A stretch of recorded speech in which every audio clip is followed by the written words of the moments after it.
bertanya Dewi Asmara,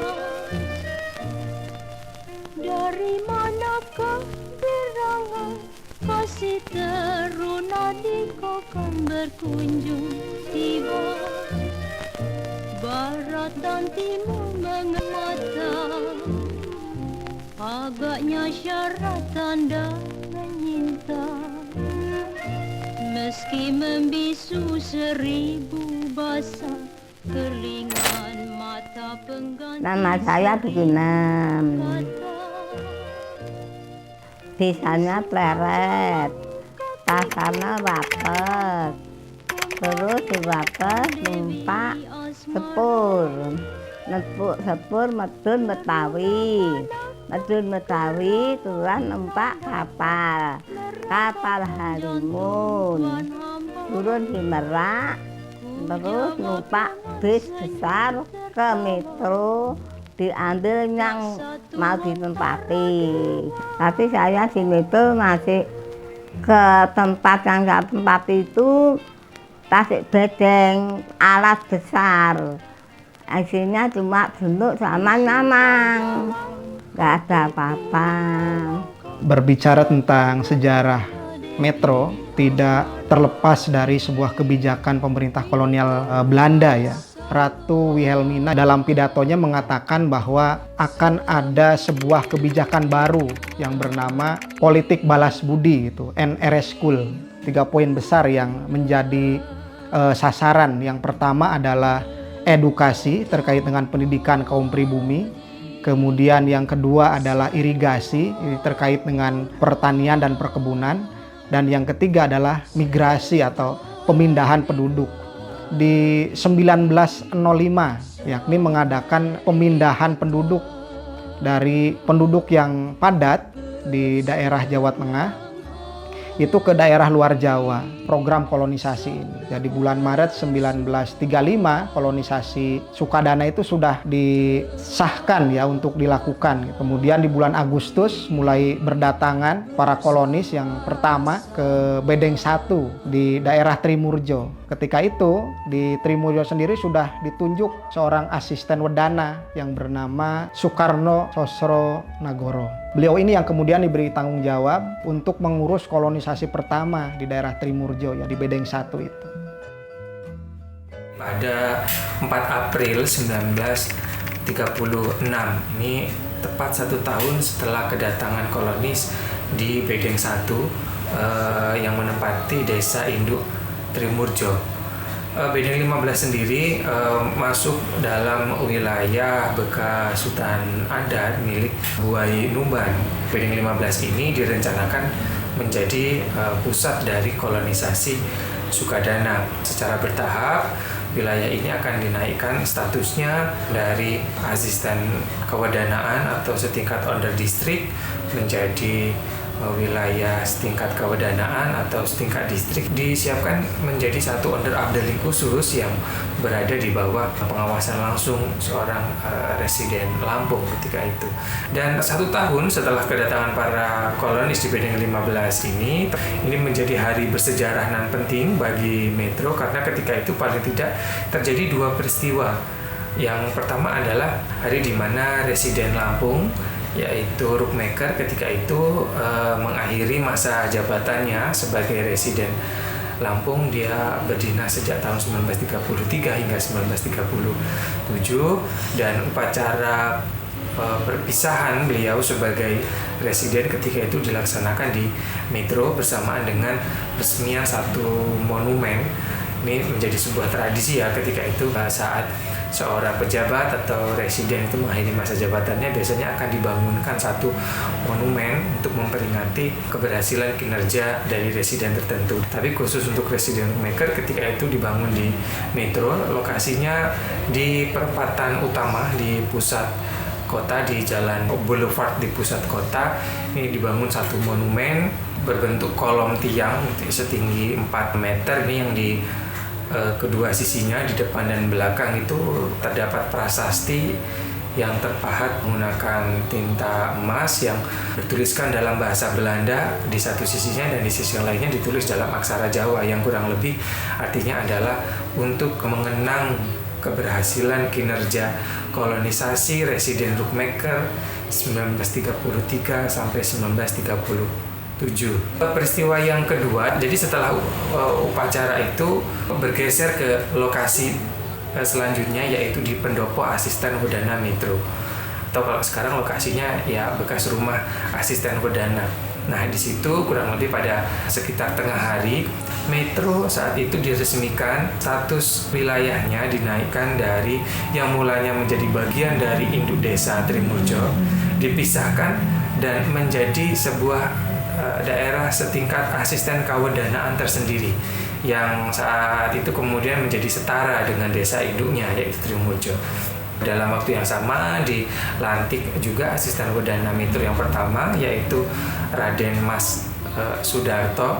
Sebagai simbol, beliau mulai menjabat sebagai asisten Wedana Metro. Dalam waktu yang sama juga, saat itu Metro diresmikan sebagai pusat dari kolonisasi Sukadana, yang 2 tahun kemudian, tahun 1938 sudah ditunjuk seorang aspiran controller pertama di Metro, dan mulai berdinas pertama kali tahun 1939.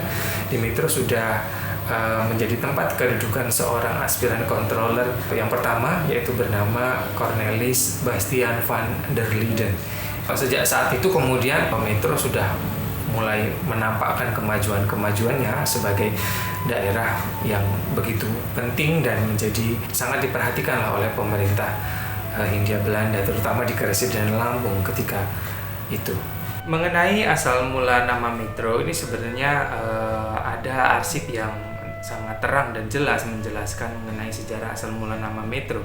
Ini yaitu berupa arsip kolonisasi Verslah kuartal keempat tahun 1935 yang ditulis oleh Residen Lampung ketika itu, Henry Roelof Rookmaker, yang ini semacam dokumen laporan perkembangan pelaksanaan kolonisasi kepada pemerintah pusat di Batavia ketika itu. Residen Rookmaker menulis sendiri bahwa pusat dari kolonisasi Sukadana ini diberi nama Metropolis, atau yang nama pendeknya adalah Metro. Ini bermakna proyeksi dari Rookmaker terhadap kota ini di masa yang akan datang. Ini kelak akan menjadi sebuah kota besar yang maju, yang ketika itu perencanaannya sudah sangat matang sekali. Jadi nama Metro ini sudah ada sejak tahun 1935. Bahkan sudah ada sebelum para kolonis yang menempati Bedeng 15 itu tiba pada tahun 1936, dan nama ini juga sudah ada 2 tahun sebelum Metro diresmikan menjadi sebuah pusat dari kolonisasi Sukadana di tahun 1937. Jadi nama ini sudah ada sejak tahun 1935.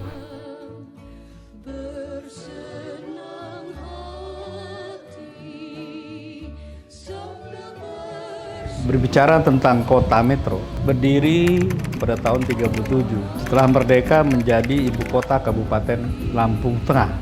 Melihat span of control, jangkauan pembinaan terhadap pemerintahan terlalu jauh, maka Provinsi Lampung dulu membentuk tim pemekaran kabupaten kota. Dengan Undang-Undang Darurat tahun 56, barulah Metro itu terbentuk menjadi ibu kota Kabupaten Lampung Tengah. Dan Metro berkembang terus sampai menjadi kota pendidikan. Karena hanya ada 2 kota di Lampung ini, kota Metro dan Bandar Lampung. Dan kita ini sekarang penyangga Provinsi Lampung atas restu Pak Bupati membuat konsep kota administratif. Karena menurut Undang-Undang Pokok Pemerintahan tahun 74 akan terbentuknya satu kabupaten kota harus melalui kota administratif untuk kota, pembantu bupati untuk kabupaten, residen untuk provinsi. Pada tahun 1986 terbitlah peraturan pemerintah nomor 34 tahun 86 tanggal 14 Agustus 1996. Jadilah Kotip Metro diresmikan oleh Pak Sparjo Rustam, Menteri Dalam Negeri, dan dilantik wali kota pertama administratif yaitu Bapak Mulyadi yang dilantik oleh Pak Yasir Hadibroto. Nah, cikal bakal Kotip Metro itu adalah luas wilayah dan sebagainya berasal dari kota administratif Metro. Yang paling berat ini kota Metro. Jam 12 malam di DPR RI, Pak Herman Sanusi itu masih hidup, orangnya telepon saya. Karena dianggap kota ini kecil. Kota Metro dibentuk ini salah satunya penghargaan buat kaum kolonisasi. Jadilah kota administrasi Metro menjadi kota daerah otonom sendiri. Nah, mulai diresmikan pejabat wali kota metronya Dr. Andes Moses Herman. Jadi kita pindah Lampung Tengah baru tuh tempatnya di Gunung Sugi. Kenapa? Secara geografis letak Lampung Tengah itu harus di tengah-tengah. Jadi dari 10.510 km persegi luas Lampung Tengah lama dipecah-pecah. Nah, inilah cerita tentang berdirinya kota administratif metro. Kita perlu kota yang kecil, masyarakatnya cerdas, tingkat pendidikannya tinggi, sudah itu kemampuan ekonominya tinggi, penganggurannya tidak ada, itu yang kita harapkan. Sebab luas wilayah, itu tidak ada jaminan masyarakatnya akan sejahtera. Jadi pemekaran Lampung Tengah itu menjadi 3 daerah, ya, kabupaten dan kota. Itu sebenarnya sudah lama sekali masyarakat mengendakinya.